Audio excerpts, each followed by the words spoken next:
Mister Anand, ఇష్టం లేని మనిషిని బలవంతంగా లాక్కెళ్ళటం చట్ట విరుద్ధం తెలుసా? చట్టం గురించి చెబుతున్నారు కాబట్టి కాస్త న్యాయం కూడా చెప్పండి. నిశ్చితార్థం జరిగిన తర్వాత పెళ్లి చేసుకోకుండానే నా చెల్లిని తల్లించేశాడు. ఇప్పుడు పెళ్లి చేసుకొని పమ్మని చెప్తున్నాడు. ఇది న్యాయమేనా? ఓర్ నీ దుంపదగా ఆయుసం చెప్పడానికి నలుగురు పెద్ద మనుషులు అంటేసుకొచ్చాం. మెల్లో కెమెరా వేసుకుని పుట్టుకుని ఫోటోలు నొక్కేసి డాగలా చూసే ఈ పెద్ద మనిషి ఫోటోగ్రాఫర్. ఈ తీసే ఫోటోగ్రాఫర్లు పత్రికల్లో అచ్చుకుద్దేసి ఏ రోజుకి ఆ రోజు పెదలకాయ నుంచి నక్కలా చూసే ఈ చిన్న మనిషి పెద్ద రిపోర్టర్. ఖద్దరు బట్టలు వేసుకుని చుట్టిన బియ్య బత్తలా ఉన్న ఈయన బాబు గారు. ఇదిగో ఈ సంగతి నేను చెప్పక్కలేదు, అది కాకి బట్టలే చెప్తాయి. బొక్కలు వేసేసి డొక్కలు పొడిచేసే ఈరు పోలీస్ ఆఫీసర్. వీళ్ళందరినీ వెంట పెట్టి రావటంలో మీ ఉద్దేశం? ఏ విషయంలోనైనా న్యాయం జరగాలన్నది నా స్టేట్మెంట్. ఇప్పుడు నువ్వు నా స్నేహితుడు కొడుకుని బలవంతంగా తీసుకెళ్తున్నావు. ఇది కిడ్నాపింగ్ కనుక నిన్ను పోలీస్ ఆఫీసర్ అరెస్ట్ చేస్తారు. కానీ నీకు న్యాయం జరగాలిగా. అందుకని తాళి లేకుండా ఒక కన్నెపిల్లను పిల్ల తల్లిని చేసిన ఒక దుర్మార్గుడు వైనం అంటూ ఇప్పుడు తీసిన ఫోటోలతో సహా పేపర్లో ప్రచురిస్తాడు ఈ జర్నలిస్ట్. ఇది దేశ ప్రజలు చదువుతారు. నీకు న్యాయం జరగాలని పట్టుబడతారు. అప్పుడు కోర్టులో కేసు మొదలవుతుంది. ఈ కడుపు నేనే చేశానంటానికి సాక్ష్యం ఏమిటి? అది ఎవరైనా చేసి ఉండొచ్చుగా అంటాడు ఈ అబ్బాయి. ఈ పాయింట్ గురించే బాబు గారు మీటింగ్ లో ఆవేశంగా చెప్తారు. అలజడి లేవదీస్తారు. ఆ తర్వాత ఆపండి. ఆపుతాం గానీ అప్పుడు జరిగేదేటో తెలుసా? నువ్వు బొక్కలోకి వెళ్తావు. కడుపు చేయించుకుని నీ సెల్లెలు కదా ఆంధ్ర అంతా తెలుస్తుంది. అవమానం భరించలేక అది బావిలో దూకుద్ది. జైలుకెళ్ళిన కొడుకుని కడుపు చేయించుకున్న కూతుర్ని చూసి పరుగు పోయిన మీ నాన్న ఊరేసుకు సత్తాడు. ఇన్ని సాకులు తట్టుకోలేక మీ అమ్మకి పిచ్చెక్కుద్ది. మీ కుటుంబంలో మిగిలిన రెండో సెల్లెలకి సత్య పెళ్లి కాదు, ఇంకో దారి లేక అది బిజినెస్ లో దిగుద్ది.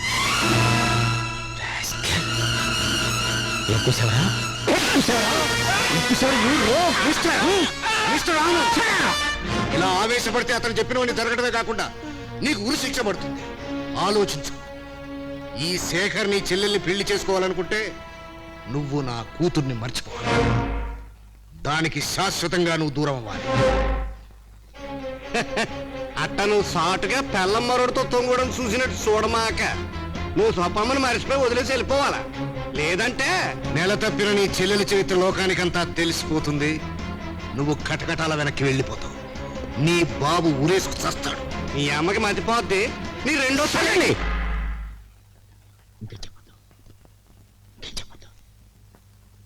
బాబురావు, నాకు కావాల్సిన వెంటనే నా చెల్లెలు పెళ్లి కావటం. దానికోసం నేనేం చేయడానికి సిద్ధంగా ఉన్నాను.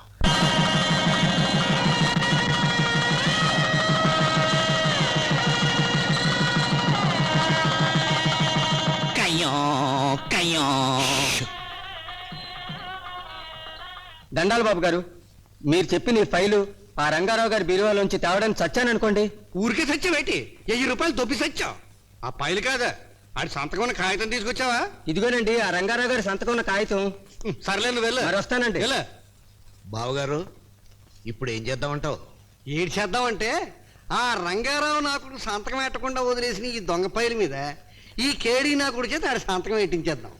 ఈ పైలు ఆడ ఆఫీసులో పెట్టి పై ఆఫీసర్కి ఒక ఫోన్ కొట్టి రంగారావు గారు లంచాలు తిని సంతకాలు ఎట్టించడం నువ్వు మాట చెప్దాం. నువ్వు కూసురా. రేయ్, ఈ పైల్లో ఉన్న కాగితం మీద ఈ కాగితం మీద ఉన్న సంతకం పెట్టి సరిగ్గా ఎట్టపోతే డొక్కలో పొడుతాను. పెట్టి నా కొడక పెట్టా. అంతే, గోడ మీద పెడక.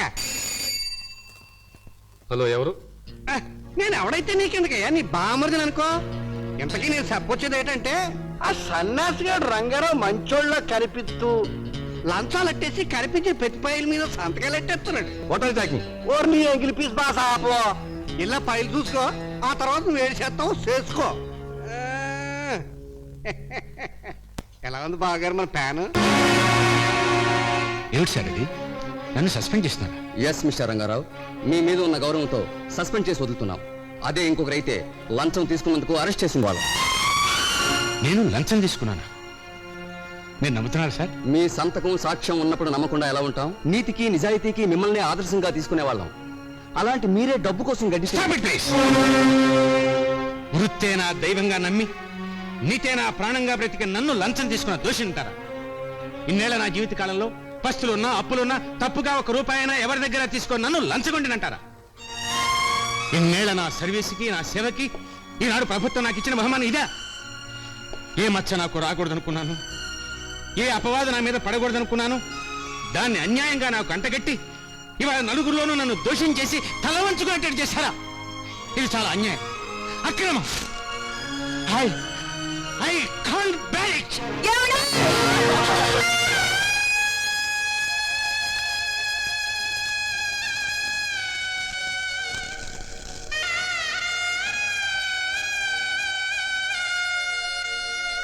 ఇదిగో మీ నాన్నగారు పోయారు గనక ఒక నెలలో ఈ గవర్నమెంట్ క్వార్టర్స్ ఖాళీ చేయాలట మీ వాళ్ళు. అప్పుడు చెంబు తపాలాతో మన కొంప మీదకి వస్తారేమో, నేను ఒప్పుకోను. అంతగా కావాలంటే 1000-2000 పడేస్తాను, వాళ్ళ దారేదో వాళ్ళని చూసుకోమని. ఏమండి అలా మాట్లాడకండి, మా వాళ్ళు వింటే బాధపడతారు. Excuse me.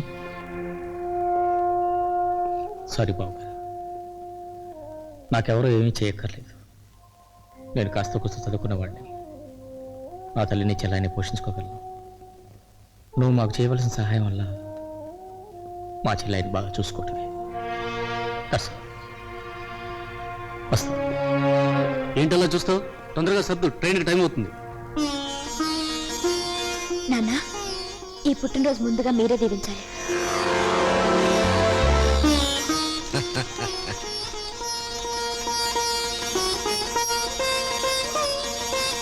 ఏమిటోనమ్మా, ఈ పుట్టినరోజు పండక్కైనా నువ్వు ఒంటరిగా కాకుండా జంటగా నా కళ్ళ ముందు కనిపిస్తావు అనుకున్నాను. వచ్చేదాన్నే నాన్న, కానీ ఆనంద్కి అనుకోకుండా కొన్ని కుటుంబ సమస్యలు రావడంతో. ఏ సమస్యలో ఏమిటో అతను నాకు 4-5 సార్లు కనిపించాడు. హుషారుగానే ఉన్నాడు. కనిపించిన ప్రతిసారి ఒక్కొక్క అమ్మాయితో తిరుగుతున్నాడు. బహుశా అమ్మాయిలు కావలసిన వాళ్ళు చుట్టాలో అయి ఉంటారు. అన్నట్టు ఇవాళ సాయంకాలం పార్టీకి అబ్బాయి నువ్వే స్వయంగా పిలువు.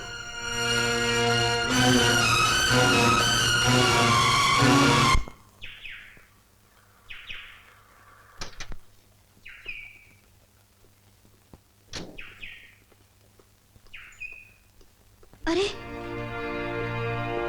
ఎవరమ్మా మీరు? ఈ ఇంట్లో ఉండే ఆనంద్ బాబు వాళ్ళు ఖాళీ చేసి వెళ్ళి 3 రోజులు అయింది. ఎక్కడికి వెళ్ళారో తెలుసా? తెలీదమ్మా. మీ పేరేమ్మా? స్వప్న. మీరు వస్తే ఆనంద్ బాబు గారి కవర్ ఇమ్మన్నారు.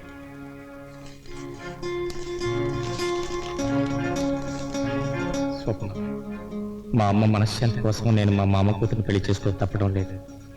ఇప్పుడు మేమున్న పరిస్థితుల్లో మా మామగారి సహాయం మాకు చాలా అవసరం. నేను ఎక్కడైనా హాయిగా బ్రతకాలనుకుంటే నా గురించి నువ్వు వెతుకోవద్దు. ఆనా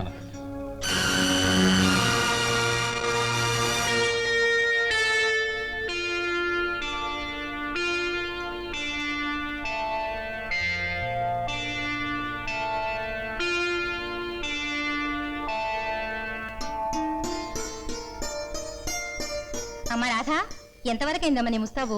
అబ్బాయి వాళ్ళు వచ్చేసే వేళైంది. అయిపోయిందమ్మా, చీరే కట్టుకోవాలి. సరిగ్గా నీ పెళ్లి చూపులప్పుడే ఆ శారదమ్మ గీత సింహాచలం వెళ్ళాలా? వాళ్ళుంటే నాకు సాయంగానే ఉండేవారు కదా.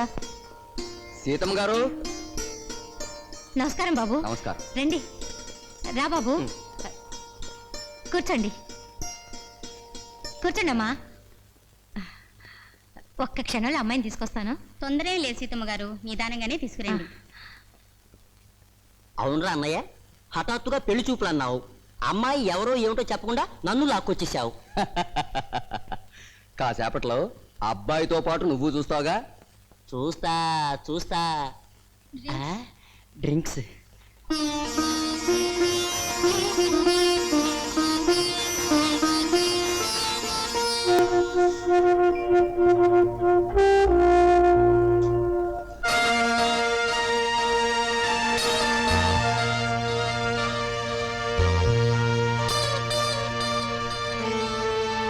నీ పేరేమిటమ్మా? రాదండి. ఉద్యోగం చేస్తున్నావటగా? అవునండి. ఏదో కాలక్షేపానికి చేస్తుందమ్మా. ఎక్కడ చేస్తున్నావమ్మా ఉద్యోగం? ఇంకెక్కడా? మా ఆఫీసులోనే. ఈ అమ్మాయి నాకు బాగా తెలుసు. ఆహా. ఇంకేం, మా మరిది గారికి బాగా తెలుసంట. అమ్మాయి లోపలికి తీసుకెళ్ళండి.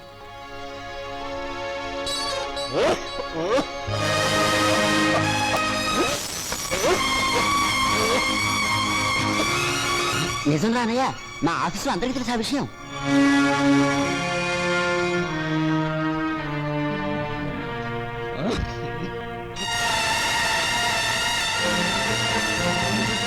చూశారుగా అన్నయ్య, నేను చెప్పిన మందుభా ఇతనే.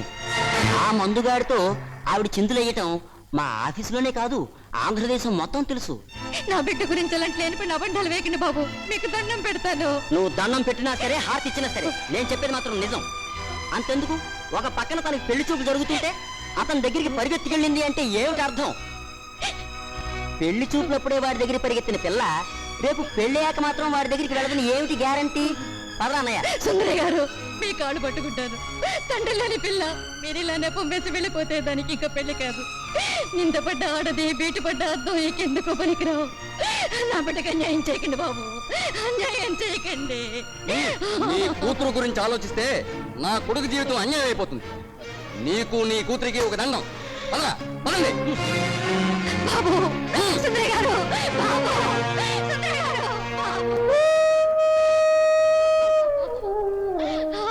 అమ్మా రాధా, అన్యాయం జరిగిపోయిందమ్మా, నీకు అన్యాయం జరిగిపోయిందమ్మా.